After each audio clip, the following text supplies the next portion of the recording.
Afternoon to all of you. My name is Oshi James. Today's my Viva topic is cardiovascular. Cardiovascular, also known as the circulatory system, is responsible for circulation blood through the body. It consists of a heart, blood vessels, and blood.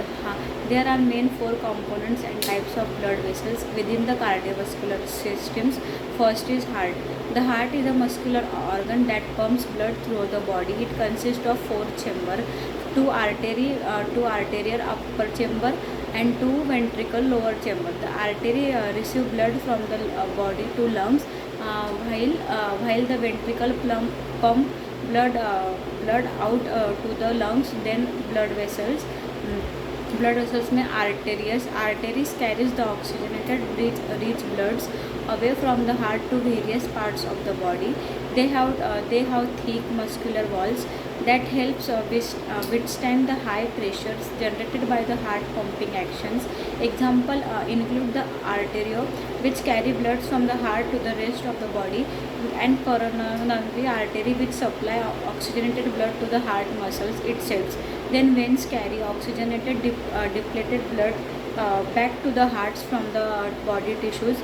They have thinner wall compared to arteries and contain walls that prevents the backward flow of the blood. That is, example include the superior vena cava and inferior vena cava, which returns the blood from the upper lower to lower heart respectively. Then capillaries are thin walled blood vessels that connects arteries and veins that facilitate the exchange of oxygen, nutrient and waste products between the blood and tissue of the cellular levels. Then types of circulations. First is systemic circulations.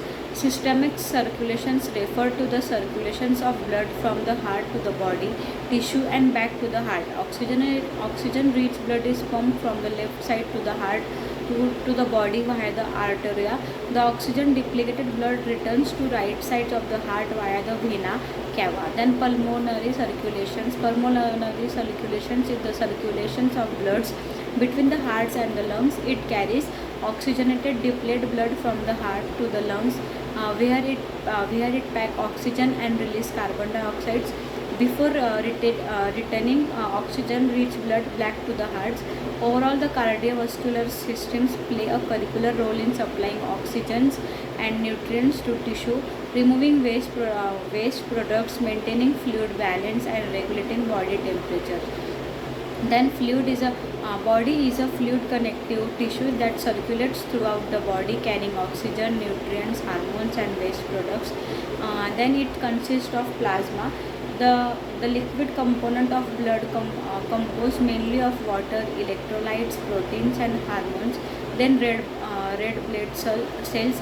It is called as erythrocytes, cells that contains hemoglobins, proteins that bind oxygen, enabling the transport of oxygen from lungs to tissue. Then white blood cells, leukocytes, cells involved in the immune response, defending the body against pathogens and foreign substance. Then pellets means thrombocytes, cell fragments involved in the blood clotting, helping to stop bleeding when blood vessels are damaged. Then cardiac cycles. The cardiac cycles refer to the sequence of event that occurs during one heartbeat, including arterial contractions. The arterial contract forcing blood into the ventricles.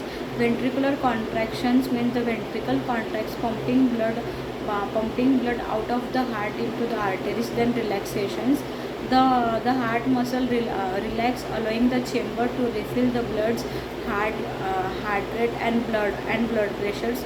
Then heart rate refers to the numbers of times of the heartbeats per minute. It controls by the autonomic nervous systems and can be influenced by the factors such as physical activity, stress and hormones. Blood pressures is the force exerted by blood against the walls of the blood vessels. It is measured by the millimeters in mercury, that is mmHg, and it consists of two walls. Systolic pressure, the pressures when the heart contracts, and diastolic pressure when the pressure when the heart is relaxed. Normal blood pressures is typically around 120 to 8 mm Hg. Cardiovascular disease. Cardiovascular disease are conditions that affect the hearts and blood vessels and are among leading cause of death globally. Cardiovascular disease includes coronary artery disease, hypertension, stroke, heart failure, and arithmetic risk factors for cardiovascular disease, including smoking, unhealthy diet, physical inactivity, obesity, high cholesterol, high blood pressure, diabetics, and family. Thank you.